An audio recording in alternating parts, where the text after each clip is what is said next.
Welcome to the weekend edition. I'm Dr. Kingori. We have a great show lined up for you. It's a double treat tonight. One of our guests is among the pioneers of local urban music in Kenya. He's one of the biggest names in the industry, yet he does not have a name. Nameless is in the house. Also, thank you very much. Also, in the building, from Burundi with love, a gentleman we are proud to call one of our own, the man with a golden voice, Kidum! Asante. However, before we get to that part of the show, a few happenings across the country this past week. In the latest episode of Tembea Kenya, the crackdown on PSVs, most Kenyans were forced to walk to work because matatu operators opted for other ways to spend their time, like in the case, the case experienced in Kisii, where they converted our main terminus into a football pitch.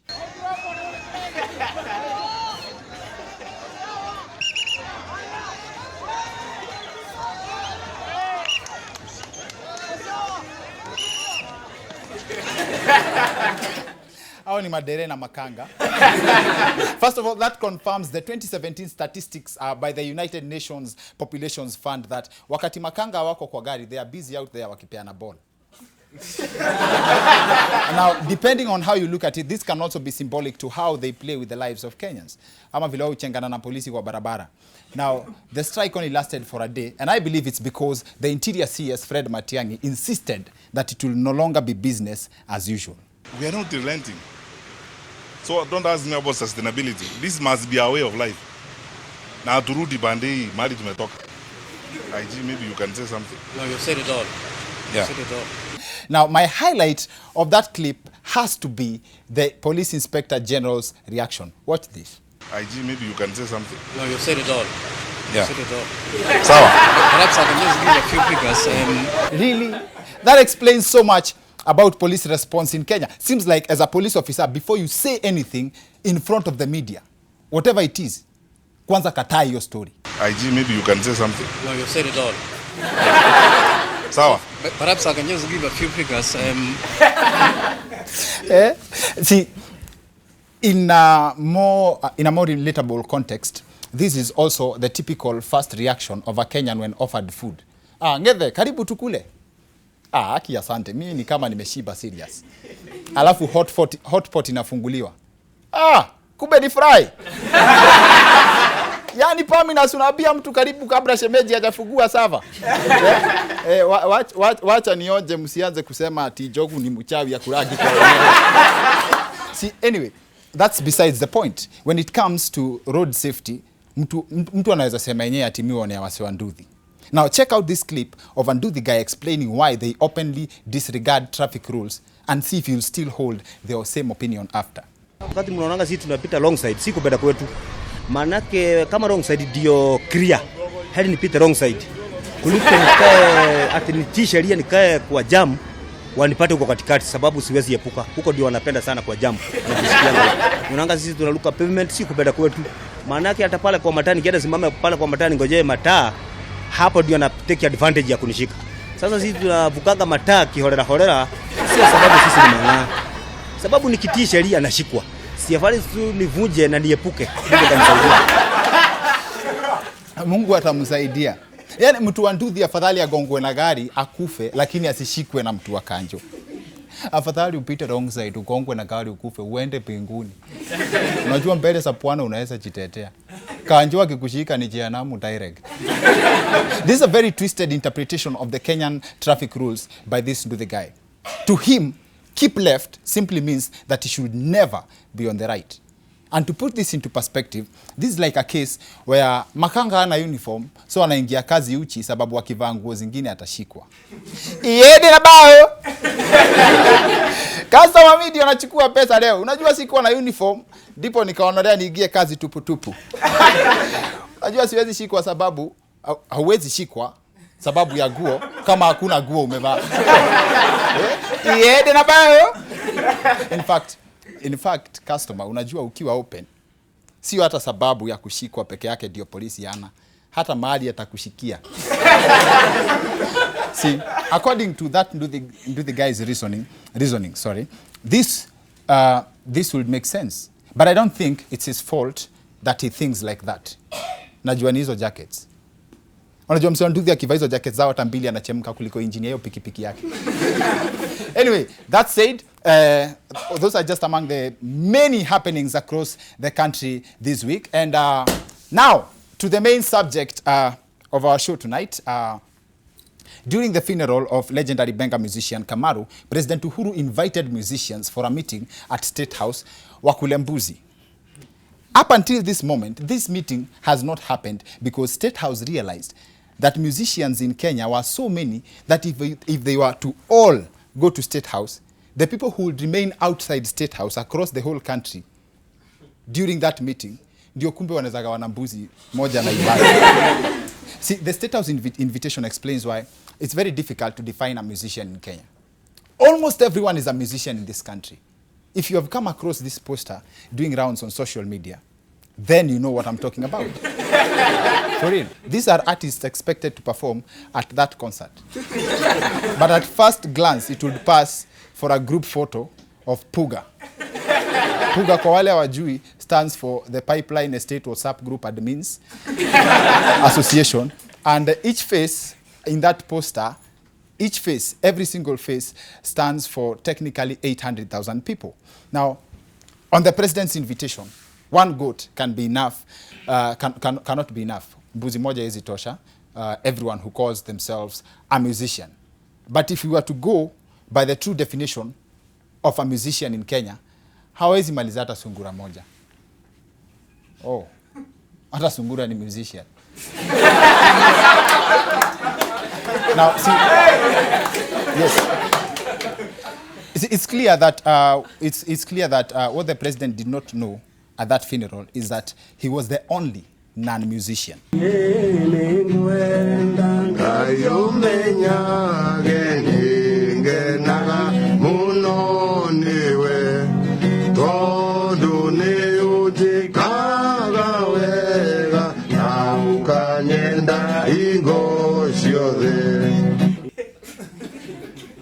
Oh, so at a Prezo ni musician.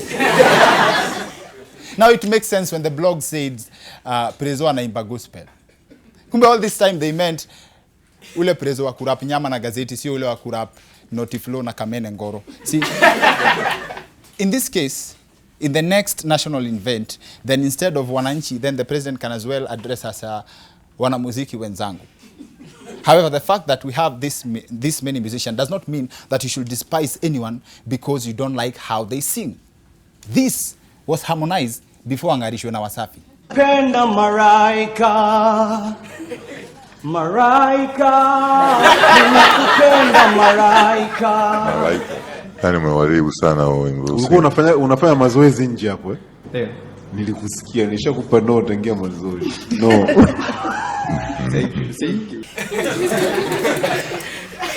Judge alimkataa in advance, alimsikia akipiga riaso huko nje. You all know where he is now. You never know. You never know. Music can be very unpredictable. This guy could be Kirk Franklin in the year 2087.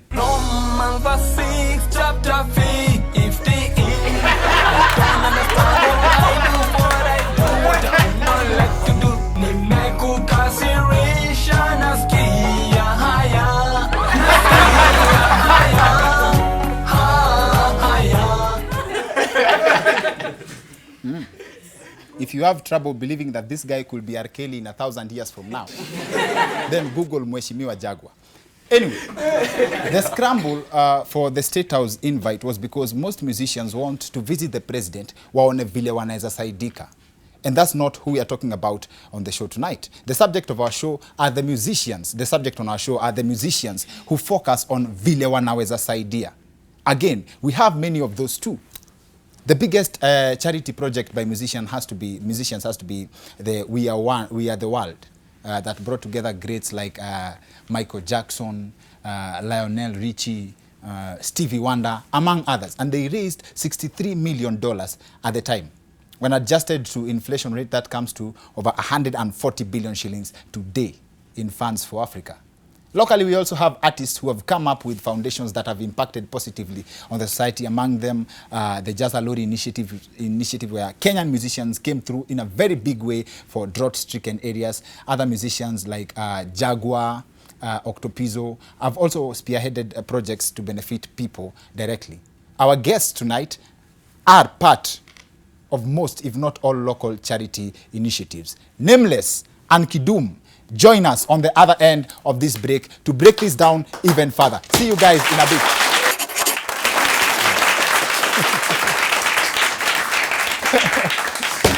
Welcome back to the Weekend Edition. I'm Dr. Kingori. The subject on our show tonight is music and charity, and our guests are two of the biggest.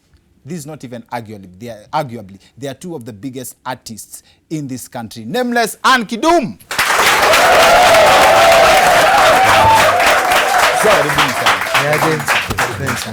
Asanteni sana. Hii world ni selfish yani. Ona hizi nywele zote alafu kiangalia upande wao.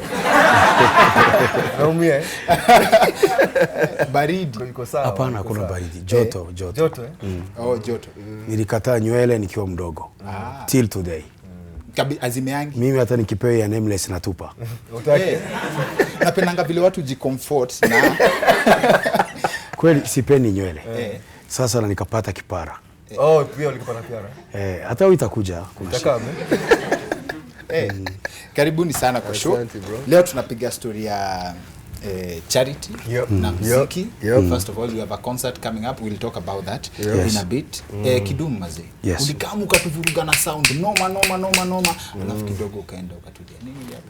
Kuimba mimi naimba kila siku. Hakuna, nadhani hapa Kenya kuna mtu anaimba mara mingi kwa wiki kama si mimi. Mimi hata nilikuwa nafikiria ni kwa sababu most of your songs zilikuwa about kuachwa. Probably uliachwa na wote, sasa ukakuwa sasa. Hapana. Unajua, by the way, siimbi juu ya kuachwa peke yake. Mimi naimba mpaka juu ya Mungu. Design ya muziki nafanya ni inspiration. Kama sijakuwa inspired na nyamanza. Na nyamanza. Na ngoja mpaka nikuwe inspired. Si zimeanza sasa, si umesikia zimeanza kukuja. Kweli. Unapiga gospel na unataka kuconfuse malaika. Usiseme secular. Hapana, sitasema secular. Nameless. Zito mazi. Sema bro. Karibu sana. Asante mazi. Wewe mazi God anakupenda. Tuanze na major incidents 2 or 3. Ilikuwa 15th March. 16th March. Kisii mazi, accident major, ukasurvive. Juzi bleeding kwa brain. Na atiwahu ndio ameokoka. Now. Mazi, mambo. God amekuwa faithful now, you know. 1 year ago nilikuwa na hiyo bleed kwa brain. It was life threatening, but na nilikuwa hosi kama 3 weeks or 4 weeks, but nikakuwa poa. Of course, ilibidi slow down kidogo. Niliambiwa it takes 1 year to fully recover from such. 1 year. So it's about 1 year. But unaweza perform. Mimi upiga show, but waliniambia too, don't push too much on yourself. Industry inaenda ikichange. And I think Nameless, this is a question on another platform. I think it will make so much sense. Bumba train. Maze, chuo yetu yenye tulikuwa high school, mimi nilikam Ocha, si high school, primary school. Tulitoka Ocha, tukapata ndio blending, lazima ujue verse zote za Bumba train. Ilikuwa blended kwa maze. Alafu mimi nilikuwa najua tu hiyo verse ya kwanza. Alafu tukapelekana na ule boys alikuwa anakuwa mkia daro na akanishinda. Do you know how embarrassing that is? It's bad. Na sahi najiuliza ilikuwa hit that much. Alafu ukisikiza ngoma zenye maboys wanasikiza sahi au relate. Do you think mngetoa Bumba train sahi ingekuwa as big as it was? I think there are some elements about the song. Unajua when you have the right producer. Hakuna sound anakuelewa. And you have the right inspired lyrics. Hiyo whichever time you release it, itakuwa na power. Inakuwa kind of timeless. Hata lyrics ni inspired. Yes. Hiyo boom boom boom boom ba ni inspired. Yani, wacha nikueleze to the reality. Hizo vitu ukisikiza some songs na unashindwa what is that? Hiyo ni inspiration. Hauwezi elewa. Okay. It's almost like spiritual kind of vibe. Una get, yeah. Yes. So sometimes you get it and you can be lucky enough God anaweza kupatia vibe. Yes. Na inatokanga kutoka God, hakuna place ingine na hizo my inspiration utoka. Okay. So you have to balance it. Yes, you have to feed people with content, but you have to also make sure lazima kuna hizo ziko na hiyo uzito ambazo zinaweza kulast even after trending or hype. Okay. Inaendelea push. How comes wasanii wakikam pamoja, wengi pamoja, wengi like course for Kenya, hiyo song haiendi mahali. In fact, hizo masong zenye wase wametoa za Kenya, tusifight, watu wasifanye nini. Sidhani kuna yenye nimeona imepita 10,000 views on YouTube. Juzi, I'll name drop, Vera Sidika ametoa ngoma against charity. Ngoma against charity towards Otile. Na inakimbiza 1 million. Ni nini shida? Okay. Kuna wasanii hautawa measure na views za YouTube. Okay. Lakini ni wakubwa. Hata Bob Marley alikufa hajakuwa na channel ya YouTube. Si ndio? Yes. But ni mkubwa. Yes. Na kuna kizazi kile kiko Instagram, kile kiko YouTube, kile kiko Facebook. Unanisikia? Yes. Sasa ukikuwa kwa hicho kizazi, apparently unaweza ukajidanganya ukidhani kama umekuwa msanii mkubwa sana. Okay. Kuna vitu vijana wanaona hizi ni zetu. So wako wengi, wako na muda wa kufinya simu. Yes. Wanakuwa wengi kwa hiyo kitu. Na wengine kama mimi nadhani hata kwa WhatsApp nilifunzwa. Kwenda kwa WhatsApp. Okay. Niliambiwa hii si SMS, hii ni ile nyingine. Inatumia internet. Umefika topic ya blue ticks. Hiyo sijui sasa. Okay, na Nameless Kidum alikam na album ya Kidum. I think ni kama niko na nyingi. Niko na nyingi. Kuna time au kwa unaweza sema kitu yote kama si Kidum. Hata sahi. Leta ule unataka ndakanyaga yeye. Haya. Sawa. Ulikuwa unatoa ngoma wewe, nakumbuka tukiwa toi, utasikia deadly for a while. He was deadly. Kama 6 months. He's still deadly. Sindio? Alafu kido hata si understanding vile. Wewe ni mwanaume.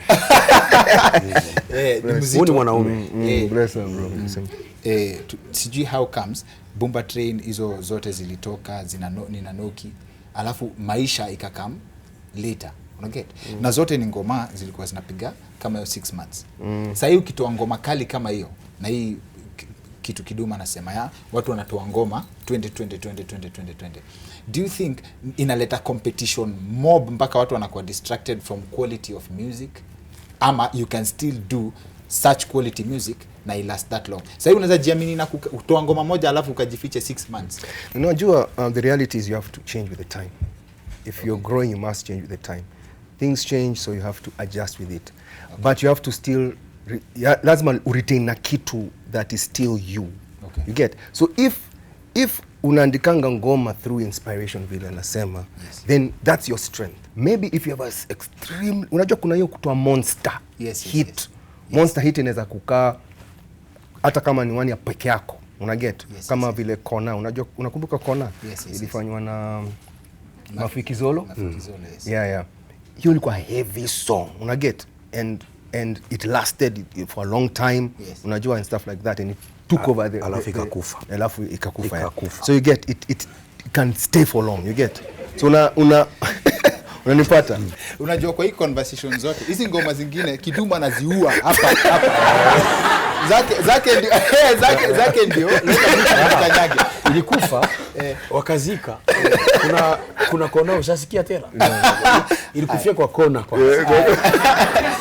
Aya, sawa. When it comes to charity, for example, mtu kama wewe Kidum uko na responsibility kubwa sana owing to a story. In fact, niliglance to at one of the articles inasema mabeshte wako 17 walidai. Yes. Lakini wewe ulisurvive ukatoboa kukama. Sababu sikuwafuata. Nilisinzia sana. Nafikiri kulikuwa informer hapo kwa shule. Alijulisha Ami kama kuna watu wanaona very suspicious, ni kama wanaenda kujoin rebellion. Okay. So wakangojea huko kwa msitu. Na hakuna kitu ya rebellion walikuwa wanaenda kufanya. Ilikuwa ni historia kwenda kwa shule nyingine, okay, kufuata mademu. Oh. Hiyo shule kwa inajulikana mademu wa supu. Unajua Burundi panakuwa masupu sana. So Mimi waliniruka, walidhani mimi nitawanyang'anya wasichana. So kulikuwa hiyo insecurity, wakanihepa. So mimi nikasinzia, nilipoamka habari ilikuwa mbaya. Ya kwamba wote 17 walimalizwa. Unaona uko na machungu sana na wezi wa Mulikwe. That explains so much. And then Mulika mwizi ni wewe pia ushawahi kuiba na ama kuibiwa? Hapana we. Umeruka hiyo story. Kidum ameisema na some actually high level certain. We feel responsibility, una feeling social responsibility as a musician kutumia muziki yako kusaidia pia Burundi, because hapa ni home, yes, but hata huko ni home. Nilishafanya sana since nilifika hapa. Okay. Ndio maana unaonaga Burundi inaitwa ambassador, sababu nishafanya vitu nyingi za charity. Okay. Kuna watu wanakujaga pasi wajui. Yes. Wanasema akifika pale kwa hizi basi za hapa nyuma hapa. Yes. Natafuta Kidum. Okay. Sijui tu upata namba yangu aje. Okay. Napigiwa, kuna mtu wako hapa anataka kwenda ameshikwa. So nikienda kuangalia napata wanahitaji ticket ya kwenda. Nishafanya all my life. Okay. Kitambo nilikuwa naishi Isili kwa 2 bedroom. Yes. Kwa nyumba yangu kwa kuna lala watu wengi. Hata wengine siwezi kuwasema majina sababu washakuwa watu wa maana pia wanasaidia watu wengine. Kweli. So hakuna haja. Yes. Kwangu kuna fikiria ni refugee camp. Hata saa zile msako ya polisi na kuja siku hizo wakati wa Moi kushika wageni, sisi na Wasomali especially. Yes. Tulikuwa tunapanishoga lori tuko wengi na tunachiliwa tuko wengi sababu ya kujitetea. So nishafanya vitu kama hizo sana. Femi mimi nikutaka kwa bar. Heri Nameless ilimkuta kiwa kwa nyumba na Wahu. Unielewe baba. Ikamkuta, so watu wengi walikuwa wanataka kumuona. Mimi nilipata kwa bar. So hapo nakwambia mwenye bar alikuwa hataki hata nitoke. Sababu anajua amepata a cheap artist kwake. Okay. So we tulikujenga, sasa hiyo kitu imekuja naanza kuturuka wewe, kitu gani wewe? Lazima ukae endelea hapa. Endelea piga muziki. Napenda hiyo accent umechoose for your story. So ni vitu za kawaida. Hata kesho kuna yule jamaa anaweza kuwa star, kitokelezea watu wanapiga nduru. Ni kweli. Kumbuka kila saa miguu zako zirudi chini, uone ni kitu ya kawaida. Ni kweli. Ni kitu ya kawaida. Nameless, umekuwa celeb for, I think I can accurately say, more than half your life. Yep. So in Kenya tukifanyanga hizi ma charity events, Kenyans for Kenyans. Of course the first list wewe Jua Kali. As in hiyo ni huko juu top. Wewe Jua Kali as in Nameless. Unamchukia. No, so by the no nini mbona tamwambia? Hapana, ana watch show by the yupo ana show. Wewe Jua Kali no nini? Nani ni Pilipili? Pilipili, Calif Records. Actually, basically, wale big names wa Calif Records na wagopa DJs. How do you draw the line ya kufanya charity for relevance, charity hata umekido, na charity out of the heart? There are things that unakuta ni close to your heart. Okay. Get. Yes. Like for example, because I had an accident. Yes. And before I had the accident, sikuwa najua that it can happen to me. Get. But when I had it, I realized it happen to anyone at any time. Yes. So ikakuwa important to me to remind people for road safety. Don't drink and drive, wear safety belts, speed and all that. Hata saizi tume launch most campaign. Yes. A road safety campaign for in remembrance of Isa. So for me nikiona watu hawako serious na kufunga belt, labda nafunga belt juu wana karao ama wana drive bila inanisumbua, because I'm like, I wish people know it's for their own sake. Unanipata? Utakuta I want to be part of anything that is about kuleta watu pamoja, or to do music that is going to remind people that, in fact, when I wrote Salary, I was doing Salary 2008 because of 2007. So I wanted to write about the hustle, because kusema kweli we are all brought together by hustling. Unanipata? So I want to remind guys that, in the end of it, sisi wa Kenya, tunatafuta salary, tuheshimiane hata kama wewe ni mtu matatu walikuwa wanacheza football, makanga, ama ni mdosi aje, ama ni daktari, we are all hustling, we are doing, let's respect each other. So unanipata? So I get involved in such things because I feel a calling or something to at least assist. Okay. Your event ya Texas Cancer Center, watu wenye wanaweza penda kwenda iko Saturday. Iko this Saturday, Carnival Simba Salon. Yeah, so unaweza get tickets at Ticket Sasa. So, as you can hear, it's going for a good cause. Okay. We've lost, I'm sure kila mtu hapa akona either mtu anajua someone close ambaye ame lose to cancer. Okay. So yes. Our aim is just to increase awareness and help in that department. Hiyo ni poa sana by the way. And then a personal question before we leave. Umekuwa married for all those years tunajua. This is for you. Oh, for me? Okay. Alafu bado unatoanga love song. Jata yeye umekuwa married for me. Bas, I'll tie you together. Check it. Yeah. Married. Kwanza wewe Kidum anacheza chini. Umekuwa married for that long, alafu si tunajua ni wahu. Mbona uimba nikaa unaimbia third party? Wapi? Nimeimbiaje third party? Ati ni acting. Movie. So wahu understand. Yeah, well, the true inspiration inatokea wahu. Oh, so wewe ujitetea na inspiration. Inspiration yangu yes. ni life yangu ya wife. Okay. Lakini when it comes to maybe videos or to connect people, sio lazima akue kwenye videos zote. Yeah, anakuja kuchungulia. Supervise. Yes, hiyo ni swali poa sana Kidum. Hata sasa nimetoa ngoma nyingine tafadhali Your Lover iko kwenye Thanks Bro iko kwenye YouTube. Na wife ndio alikuwa producer wa video. Mimi anajua ku mark territory.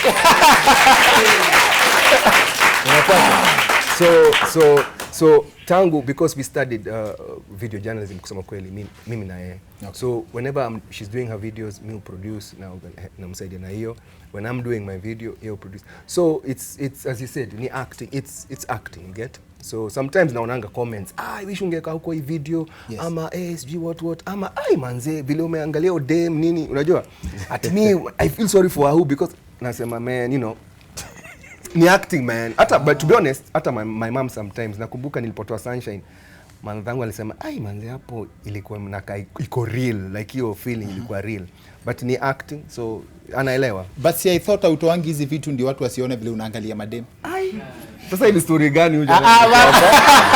Ni vile nimeangalia mtu anaweza jijua unaangalia dem na mtu at all times in all interviews hakuna mtu anajua unaangalia wapi. Anapenda kufanya Unajua sikudanganye, sometimes lips zangu kwa zina dry up kiasi. So mimi saa zingine wangu Aki walai. Yeah.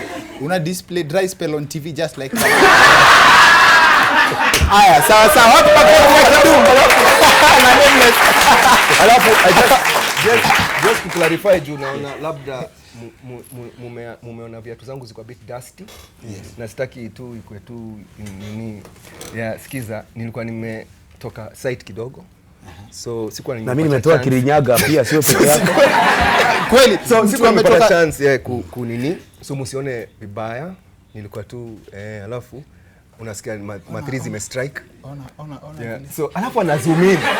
Sikuwa nataka uzoom in.